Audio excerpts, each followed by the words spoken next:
कैसे हो आप लोग सब लोग। तो आज के सेशन में हम बात करने वाले हैं जीव विज्ञान यानी बायोलॉजी। एनसीईआरटी पर आधारित प्रश्न है। एनसीईआरटी के बेस पर ही आधारित एक पीडीएफ है और यहाँ से सीटेट के लिए ये वीडियो बनाया जा रहा है। तो आज चलते हैं, अपने इस सेशन को आगे बढ़ाते हैं और धीरे धीरे अपने इस चैप्टर को हम पूरे साइंस को हम देखेंगे और क्वेश्चन आंसर को भी देखेंगे किस प्रकार क्वेश्चन आंसर आते रहते हैं। हालांकि ये जो साइंस का पोर्शन है एनसीईआरटी पर आधारित है, क्योंकि सीटेट का जितने भी क्वेश्चन बनते हैं सारे एनसीईआरटी पर आधारित बेस्ड ही बनते हैं। पहला है भोजन के रूप में पौधे के भाग और तंतु उत्पादन। इसमें यह बताया गया है कि कुछ भागों का अधिक भाग खाने योग्य होते हैं, जैसे सरसों के बीज से हमें तेल प्राप्त होता है और पत्तियों से हम उसके साग भी बनाते हैं। उसी प्रकार जैसे फूलों से मधुमक्खियाँ मकरंद मीठे रस को एकत्रित करती हैं और अपने छत्तों में भंडारित करती हैं और फूल और उनका मकरंद वर्ष में केवल कुछ समय में ही उपलब्ध होते हैं। ये सब जो एनसीईआरटी में लिखा गया है उसी के अनुसार देखेंगे और क्वेश्चन इसी बेस पर या एनसीईआरटी बेस पर ही बनते हैं। केले का पौधा जो भोजन के रूप में उपयोग किया जाता है और कुछ पौधे जहरीले भी होते हैं और पेड़ पौधे जो होते हैं प्रकाश संश्लेषण यानी जो है क्या उसको कहते हैं प्रकाश संश्लेषण पर आधारित होते हैं। और पशु और भोजन को देखते हैं। जो जंतु केवल पादप खाते हैं उन्हें शाकाहारी कहते हैं, जो जंतु केवल जंतुओं को खाते हैं उन्हें मांसाहारी कहते हैं, और जो जंतु और प्राणी दोनों पादप तथा प्राणी दोनों को खाते हैं उन्हें हम सर्वाहारी कहते हैं। और जो अब अलग अलग खाद्य पदार्थ सामग्री, प्रत्येक व्यंजन का एक से अधिक प्रकार की कच्ची सामग्री से बना होता है जो हमें पादपों जंतुओं से मिलता है। इस कच्ची सामग्री में हमारे शरीर के लिए कुछ आवश्यक घटक होते हैं। इन घटकों को हम पोषक कहते हैं। और हमारे भोजन में मुख्य पोषक तत्व कौन कौन से होते हैं, एक क्वेश्चन जरूर पूछ सकता है। पोषक तत्व कितने मतलब कौन कौन से आवश्यक हैं। कार्बोहाइड्रेट, तुरंत ऊर्जा के लिए कौन सा चीज़ आवश्यक है, कार्बोहाइड्रेट। प्रोटीन, वसा जो है किसी की सुंदरता को मतलब जिसके अंदर जो सुंदरता है वसा ज़्यादा रहेगा वो अधिक सुंदर और सुडौल होगा। सुंदरता के लिए कौन सा चीज़ आवश्यक है, वसा आवश्यक है। अगर वसा शरीर में ना हो तो ठिचके फिचके की तरह सब लोग लगे रहते हैं। जैसे अगर छत में सीमेंट प्लास्टर ना किया गया हो तो ठिचके फिचके लगे रहते हैं, ठीक वैसे ही अगर मनुष्य में या जानवर में वसा ना पाया जाए तो वह भी जो है हड्डी लगी दिखेगी। यानी सुंदरता प्रदान करने का चीज़ कौन सा है, वसा है। और विटामिन सभी रोगों से लड़ने की क्षमता कौन सी देता है, तो विटामिन। और खनिज लवण शरीर की क्रियाओं को करने के लिए खनिज लवण अति आवश्यक है। अगर जिस चीज़ में ये सारे चीज़ मिलते हैं और हमारे शरीर की रोगों से रक्षा करती है, प्रतिरोधक क्षमता को बनाए रखती है और हमारे शरीर की जो आवश्यकता सभी को पूर्ण करती हैं, उसे हम कहते हैं पोषक कहते हैं, यानी पोषण न्यूट्रिशन कहते हैं। इसमें से किसी भी की कमी हो जाएगी, अधिक दिन तक कमी हो गया तो यह रोग का रूप ले लेता है और उसकी कमी से रोग होने लगते हैं। हमारे भोजन में पाए जाने वाले मुख्य कार्बोहाइड्रेट मंड तथा शर्करा के रूप में होते हैं। कार्बोहाइड्रेट मुख्य रूप से हमारे शरीर को ऊर्जा प्रदान करते हैं। वसा से भी ऊर्जा मिलती है, लेकिन जो कार्बोहाइड्रेट होता है उससे तुरंत ऊर्जा मिलती है और वसा से जबकि कई दिन तक अगर बीमार हो गए, कुछ खा पी नहीं रहे हो, तब उसके बाद वह वसा काम करती है, एनर्जी देती है वसा। और कॉपर सल्फेट विलयन में 100 मिलीलीटर जल में 2 ग्राम कॉपर सल्फेट घोलने से बन जाता है। कॉपर सल्फेट विलयन कैसे बनता है, तो 100 मिलीलीटर जल में 2 ग्राम कॉपर सल्फेट घोल दिया जाए तो वहाँ पे क्या बन जाएगा, कॉपर सल्फेट विलयन बन जाएगा। 100 मिलीलीटर जल में 10 ग्राम कास्टिक सोडा घोलने में से हमें अभिष्ट कास्टिक सोडा विलयन मिल जाएगा। यहाँ से भी एक प्रश्न दोनों पॉइंट बनते हैं, इसलिए उसको भी हमने देख लिया। आगे है हमारे शरीर के लिए विभिन्न पोषक तत्व। प्रोटीन की आवश्यकता किस लिए होती है? तो शरीर की वृद्धि तथा स्वस्थ रहने के लिए प्रोटीन युक्त भोजन हमारे प्रायः शरीर जो है भोजन को प्रायः शरीरवर्धक भोजन कहते हैं। विटामिन रोगों से हमारे शरीर की रक्षा करते हैं। विटामिन हमारी आँख, अस्थियाँ, दांत और मसूड़ों को स्वस्थ रखने में भी सहायता करते हैं। विटामिन कई प्रकार के होते हैं जिन्हें अलग अलग नामों से जाना जाता है। और कुछ vitamin A, vitamin B, vitamin C, vitamin D, vitamin E तथा विटामिन के नाम से जाना जाता है। विटामिनों के एक समूह को विटामिन बी कॉम्प्लेक्स भी कहते हैं। एक प्रश्न पूछा जाता है, विटामिन की कमी से कौन सा रोग होता है? तो अपूर्णता रोग होता है या कुपोषण का रोग होता है। हमारे शरीर को सभी प्रकार की विटामिनों की अल्प मात्रा में आवश्यकता होती है। विटामिन ए से हमारी त्वचा तथा आँखों को स्वस्थ रखता है और विटामिन सी से बहुत रोगों से लड़ने में हमारी मदद करता है। विटामिन डी हमारी अस्थियों और दांतों के लिए कैल्शियम का उपयोग करने में हमारे शरीर की सहायता करता है। हमारा शरीर भी सूर्य के प्रकाश की उपस्थिति में विटामिन डी प्राप्त करता है। चावल में कार्बोहाइड्रेट की मात्रा दूसरे पोषकों से अधिक होती है। इस आधार पर हम यह कह सकते हैं कि चावल कार्बोहाइड्रेट का समृद्ध भोजन है, यानी चावल से कार्बोहाइड्रेट क्या होते हैं? ज़्यादा मिलते हैं। इन पोषकों के अलावा हमारे शरीर को आहारी रेशों तथा जल की भी आवश्यकता होती है। आहारी रेशों को रुक्षांश कहते हैं और हमारे खाने में रुक्षांश की पूर्ति मुख्यतः पादप उत्पादों से होती है। रुक्षांश के मुख्य स्रोत साबुत खाद्यान्न, दाल, आलू, ताजे फल और सब्जियां हैं। रुक्षांश इसलिए आवश्यक है, रुक्षांश एक होता आहारी रेशे। आहारी रेशे से वैसे तो डायरेक्टली कुछ नहीं मिलता है, लेकिन भोजन में लेना या उसको सर्व करना अति आवश्यक है। कुछ चीज़ जैसे पानी होता, पानी से हमें कुछ नहीं मिलता, लेकिन पानी पीना अति आवश्यक है। उसी प्रकार आहारी रेशे हो गया, रुक्षांश हो गया, ये सभी जो है लेना अति आवश्यक है। इससे शरीर में अनपचे खाद्य पदार्थों को बाहर निकालने में ये सब मदद करते हैं। और क्योंकि पेट से ही सारे रोग की उत्पत्ति होती है। अगर पेट सही तो सब चीज़ सही। अगर पेट ही गड़बड़ हो गया, यानी पाचन क्रिया सही से नहीं होता है, तो वहाँ पे तब जो कई सारे रोग हो जाते हैं। अब आगे है संतुलित आहार। संतुलित आहार क्या है? तो कोई भी पोषक तत्व ना आवश्यकता से अधिक हो, ना ही आवश्यकता से कम हो। हमारे आहार में पर्याप्त मात्रा को रुक्षांश तथा जल भी होना चाहिए। जो हमारे खाने पीने की चीज़ें हो उसमें रुक्षांश और जल भी होना अति आवश्यक है। इस प्रकार के आहार को संतुलित आहार कहते हैं। संतुलित आहार क्या है? जितनी मात्रा में जो आवश्यक हो वह उतनी मात्रा में मिल रही हो, उसे हम क्या कहते हैं? संतुलित आहार कहते हैं। छिलका उतार कर यदि सब्जियों और फलों को धोया जाता है तो यह संभव है कि उनके कुछ विटामिन क्या हो जाते हैं? नष्ट हो जाते हैं। सब्जियों को एक प्रश्न ईवीएस में पूछा जाता है, सब्जियों को धोकर जो काटना चाहिए कि काट कर धोना चाहिए? तो धोकर तब काटना चाहिए, क्योंकि काटने के बाद कुछ जो है तत्व विटामिन बाहर निकल जाते, पानी के साथ बह जाते हैं। आगे है चावल और सब्जियों और फलों की त्वचा में कई महत्वपूर्ण विटामिन तथा खनिज लवण होते हैं। चावल और दालों को बार बार धोने से उनमें उपस्थित विटामिन और कुछ खनिज लवण अलग हो जाते हैं। इसीलिए कहा जाता है कि ज़्यादा जो है सब्जियों, दालों को, चावलों को ज़्यादा धोना नहीं चाहिए। और फलों फ्रूटों को अगर उसके छिलके सहित खाने वाला तो छिलके सहित जरूर खाना चाहिए।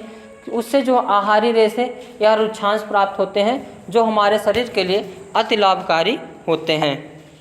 अगला है अभावजन्य रोग, यानी किसके अभावजन्य रोग क्या है? तो कभी कभी भोजन में किसी विशेष पोषक की कमी हो जाती है। यदि यह कमी लंबी अवधि तक रहती है तो वह व्यक्ति उसके अभाव से ग्रसित हो जाता है।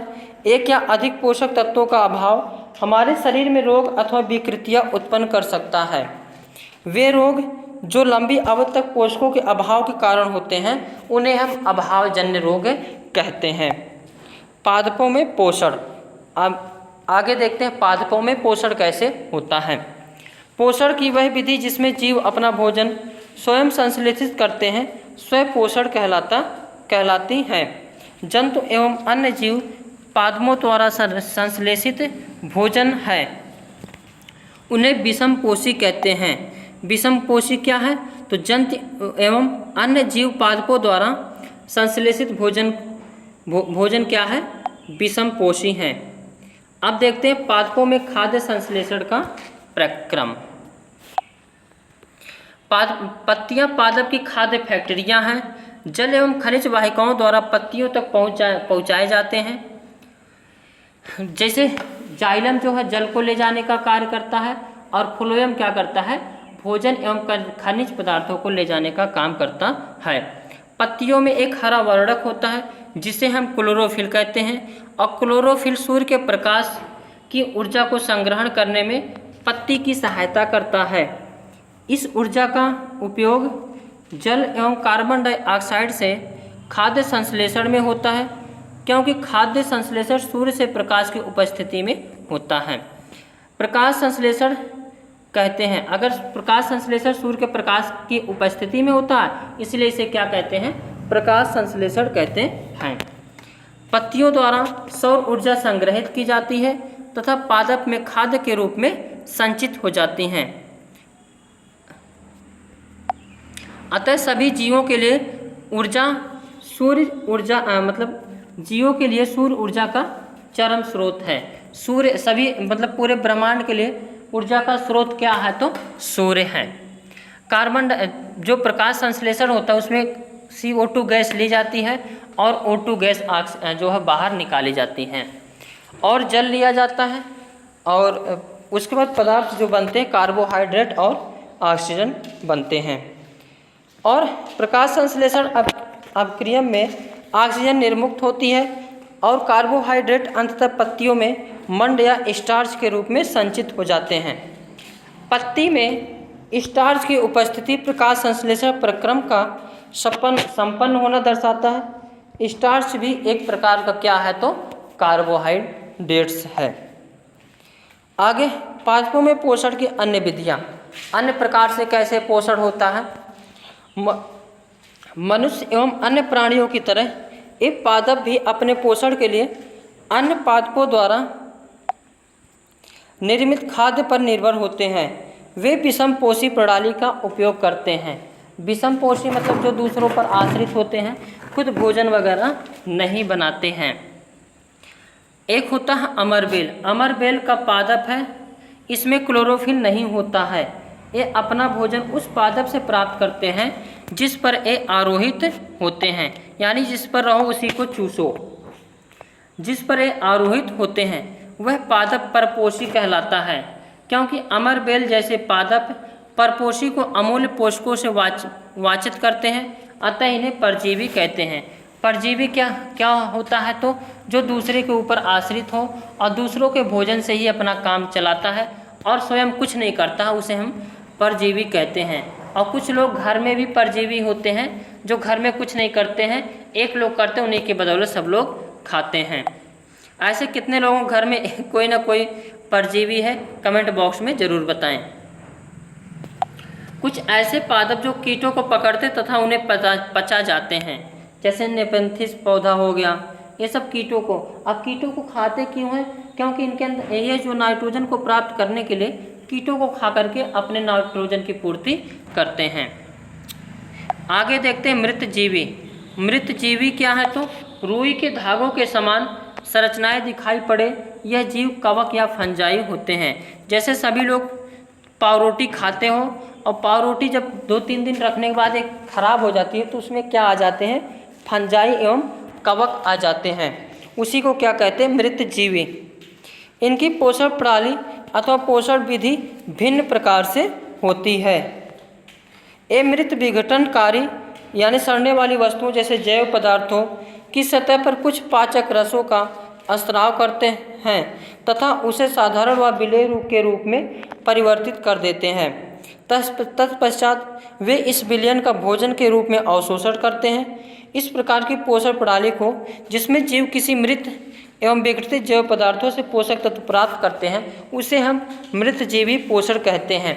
जैसे कुकुरमुत्ता हो गया, कवक हो गए, फंजाई हो गए, ये सब किसके अंतर्गत आते हैं? तो मृतजीवी के अंतर्गत आते हैं। कवक यानी फंजाई अचार, चमड़े, कपड़े, अन्य पदार्थों पर उगते हैं। ईस्ट क्या है? तो ईस्ट एवं छत्रक जैसे अनेक कवक उपयोगी भी हैं, परंतु कुछ कवक पादपों, जंतुओं एवं मनुष्यों में रोग उत्पन्न करते हैं। कुछ कवकों का उपयोग औषधि के रूप में भी किया जाता है। आगे पॉइंट है, कुछ जीव एक दूसरे के साथ रहते हैं, अपना आवास एवं पोषक तत्व एक दूसरे से प्राप्त करते हैं, उसे हम सहजीवी संबंध कहते हैं। जैसे कुछ कवक वृक्षों की जड़ों में रहते हैं, वृक्ष कवक को पोषण प्रदान करते हैं, बदले में उन्हें जल एवं पोषकों के अवशोषण में सहायता करते हैं। जैसे अगर बगुला और भैंस, ये एग्जाम्पल पूछा जाता है, ये किसके उदाहरण हैं? तो सहजीवी के उदाहरण हैं। एक दूसरे के साथ रहते हैं और एक दूसरे को हानि भी नहीं पहुंचाते हैं, एक दूसरे को लाभ पहुंचाते हैं। वहाँ पे क्या होता है? तो सहजीविता होता है। लाइकेन क्या कहे जाने वाले कुछ जीवों में दो भागीदार होते हैं, जिनमें एक शैवाल तथा दूसरा कवक होता है। कभी कभी पूछा जाता है लाइकेन किससे मिलकर बना, मतलब लाइकेन है क्या? तो शैवाल और कवक यानी दोनों का मिश्रण है। शैवाल में क्लोरोफिल उपस्थित होता है, जबकि कवक में क्लोरोफिल नहीं होता। कवक शैवाल को रहने का स्थान यानी आवास देता है, जल एवं पोषक तत्व उपलब्ध कराता है तथा बदले में शैवाल प्रकाश संश्लेषण द्वारा संश्लेषित खाद्य कवक को देता है। तो लाइकेन में दो चीज़ होते हैं, शैवाल और कवक। शैवाल भोजन बनाता है, जबकि कवक पानी वानी देता है। अगला पॉइंट है, पादपों को प्रोटीन बनाने के लिए समांतर नाइट्रोजन की अधिक आवश्यकता होती है। फसल की कटाई के बाद मृदा में नाइट्रोजन की कमी हो जाती है। यद्यपि वायु में नाइट्रोजन गैस प्रचुर मात्रा में उपलब्ध होती है, परंतु पादप इस उपयोग का उस प्रकार करने में असमर्थ होते हैं जैसे वे कार्बन डाइऑक्साइड का उपयोग करते हैं। पौधे नाइट्रोजन को विलेय रूप में ही अवशोषित कर सकते हैं। कुछ जीवाणु में राइजोबियम कहलाते हैं, कुछ जीवाणु जो राइजोबियम कहलाते हैं। प्राणियों में पोषण, प्राणियों में पोषक तत्वों की आवश्यकता आहार के अंतर्ग्रहण यानी भोजन ग्रहण करने की विधि और शरीर में इसके उपयोग की विधि सन्निहित है। कार्बोहाइड्रेट जैसे कुछ संगठक जटिल पदार्थ हैं। अनेक जंतु इन जटिल पदार्थों का उपयोग सीधे इसी रूप में नहीं कर सकते, अतः उन्हें सरल पदार्थों में बदलना आवश्यक होता है। जैसा निम्न आरेख द्वारा दिखाया गया है, जटिल खाद्य पदार्थों का सरल पदार्थ में परिवर्तित करना या टूटना विखंडन कहलाता है। इस प्रक्रम को क्या कहते हैं? पाचन कहते हैं। जैसे मनुष्य जो भोजन खाता है तो पहले मुंह से ही पाचन स्टार्ट हो जाता है। भोजन दांत जो है भोजन को छोटा छोटा काटता है, जीभ से उसमें लार मिलाई जाती है, जिससे जो है भोजन को अंदर लिया जाता है और धीरे धीरे उसका पाचन किया जाता है। मानव में पाचन देखते हैं, यहाँ से क्वेश्चन जरूर पूछेगा और यहाँ से जो 5-6 पॉइंट है, इन 6 पॉइंट को बिल्कुल याद रखना है और क्रम से भी याद रखना है। जैसे इस फिगर में आप सभी लोग देख सकते हो, मुख है और मुख गुहा, बाहर क्या है? मुख गुहा, और इसके अंदर जीभ होती है, यहाँ लार ग्रंथि भी पाई जाती है। कर्णपुर ग्रंथ के पास में ही लार ग्रंथि पाई जाती है, जहाँ से लार जो है आती हैं और ग्रसिका द्वारा होते हुए भोजन क्या करता है? अमाशय में आता है। अमाशय में आने के बाद वहाँ से यकृत में से पित्ताशय रिलीज होता है और उसमें पित्त को मिलाया जाता है, और पित्त को मिलाने से उसके बाद जो इसमें कीटाणु रोगाणु होते हैं सभी जो है ख़त्म हो जाते हैं, और धीरे धीरे उसके बाद भोजन नीचे आता है अग्न्याशय में ग्रहणी होते हुए, और उसके बाद बृहद्रांत और क्षुद्रांत के अंतर्गत होते हुए भोजन जो है धीरे धीरे मलाशय के रूप में अंदर जो पाचन होने पर उसके बाद स्वांगीकरण होता है। स्वांगीकरण क्या है? तो भोजन को से संबंधित सभी विटामिन, प्रोटीन, खनिज लवण, इन सबों को अवशोषित कर लेना जो है क्या कहलाता है? स्वांगीकरण कहलाता है। और पूरा होने के बाद फिर धीरे धीरे मल द्वारा यानी गुदा द्वारा बाहर निकल जाता है। अब इसमें हम देख लेते हैं मानव में पाचन जो है कितने से होता है। पहले मुख गुहिका यानी भोजन डायरेक्ट कहाँ जाएगा? मुंह में जाएगा। उसके बाद ग्रास नली होते हुए ग्रसिका में जाएगा। उसके बाद अमाशय में जाएगा। फिर उसके बाद क्षुद्रांत यानी छोटी आंत। उसके बाद बृहद्रांत यानी बड़ी आंत जो मलाशय से जुड़ी होती है। तथा छठा मल द्वार अथवा गुदा यानी इस मल द्वार अथवा गुदा द्वारा बाहर कर दिया जाता है। ये सभी भाग मिलकर आहार नाल यानी पाचन नली का निर्माण करते हैं। अमाशय की आंतरिक भित्ति, क्षुद्रांत तथा आहार नाल से संबंध विभिन्न ग्रंथियाँ जैसे कि लाला ग्रंथि, यकृत, अग्न्याशय पाचक रस स्रावित करती हैं। पाचक रस जटिल पदार्थों को सरल रूप में बदलते हैं। आहार नाल संबंध ग्रंथियाँ मिलकर पाचन तंत्र का निर्माण करते हैं। पाचन तंत्र में कितने आते हैं? ये 6 पॉइंट आते हैं। मुख गुहिका, ग्रास नली या ग्रसिका, अमाशय, क्षुद्रांत, बृहद्रांत, मलद्वार अथवा गुदा। अब मुख एवं मुख गुहिका आहार को शरीर के अंदर लेने की प्रक्रिया क्या कहलाती है? अंतर्ग्रहण कहलाती है। और प्रत्येक दांत मसूड़ों के बीच अलग अलग गर्तिका यानी सॉकेट में फंसा होता है। हमारे मुख में लाला ग्रंथि होती है जो लाला रस यानी लार को स्रावित करती है। लाला रस चावल के मंड को शर्करा में बदलती है। एक पॉइंट यही पूछा जाता है कि मंड को शर्करा के रूप में क्या बदलता है? तो लाला रस। लाला रस कहाँ से निकलता है? तो मुंह में जो है रस ग्रंथियाँ पाई जाती हैं, वहाँ से लाला रस निकलता है। जीभ एक मांसल पेशी अंग है जो पीछे की ओर मुख गुहिका के अधर तल से जुड़ी होती है। जीभ को बोलने के लिए, लार को मिलाने के लिए, भोजन को निगलने के लिए और स्वाद पाने के लिए स्वाद जो है नलिकाएँ जीभ पर होती हैं, जिससे हमें स्वाद का भी पता चलता है। स्वाद जो जीभ का बहुत सारा कार्य है, उसको पिसवाने में, कुटवाने में, मरवाने में भी इसका ही हाथ है। जो सबसे लचम होता है, आरामदायक होता है, जो सबसे अच्छा होता है, वो सबसे परेशान करता है। अब भोजन में मुंह में सबसे नरम चीज़ क्या? जीभ है और सबको तुड़वा फुड़वा डालती है। और हमारे दांतों का प्रथम सेट शैशव काल में निकलता है तथा लगभग 8 वर्ष की आयु तक ये सभी दांत गिर जाते हैं। इन्हें दूध के दांत भी कहते हैं। और इन दांतों के स्थान पर दूसरे दांत निकलते हैं जिसे हम अस्थायी दांत कहते हैं। सामान्य स्वस्थ व्यक्ति के अस्थायी दांत पूरे जीवन भर रहते हैं, तथापि वृद्धावस्था में प्रायः गिरने लगते हैं। अब दांत की बात करें तो ये 4 प्रकार से होते हैं: कृंतक, रदनक, चवर्णक और अग्रचवर्णक। अगर प्रश्न पूछेगा पूरे लाइफ में, जिंदगी में दांत कितने निकलते हैं, तो 52।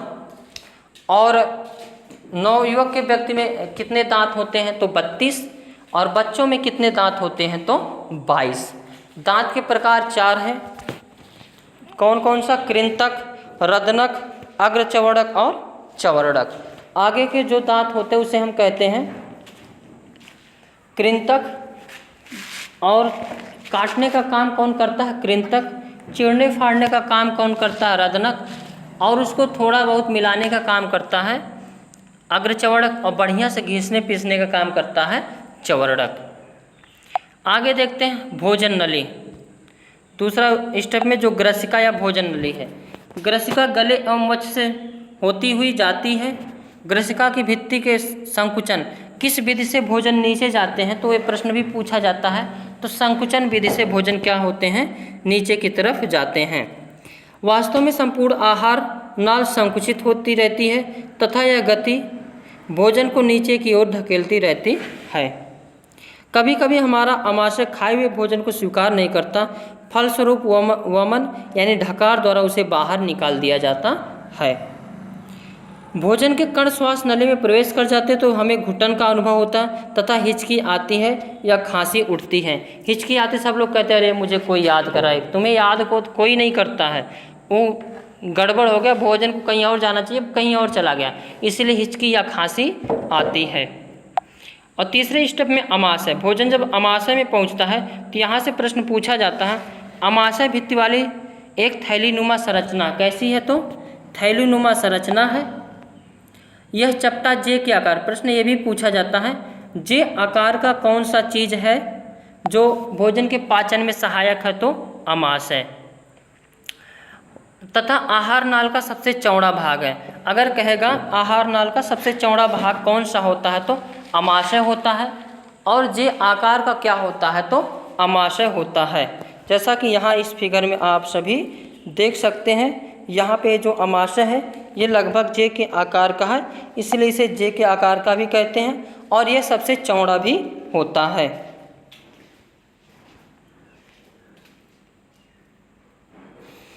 एक और ग्रसिका ग्रास नली से खाद्य पदार्थ प्राप्त करता तथा दूसरी ओर क्षुद्रांत में यह क्या करता है?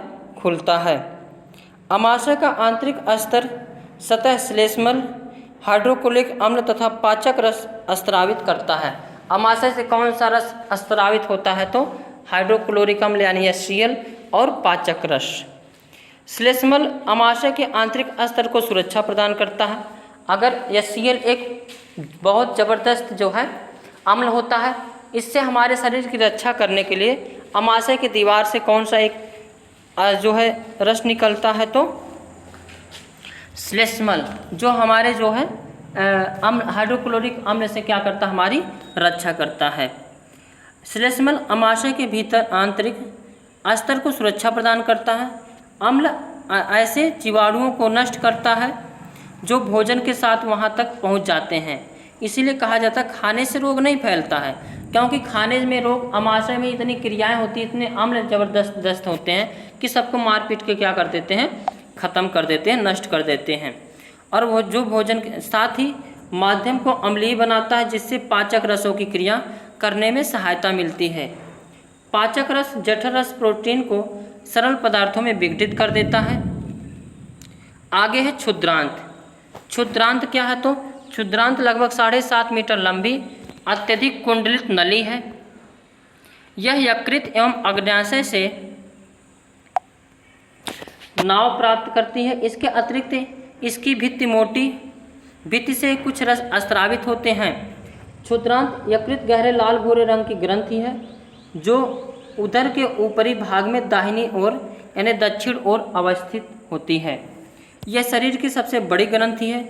यह पित्त रस स्रावित करती है जो एक थैली में संग्रहित होता है, उसे क्या करते हैं? पित्ताशय कहते हैं।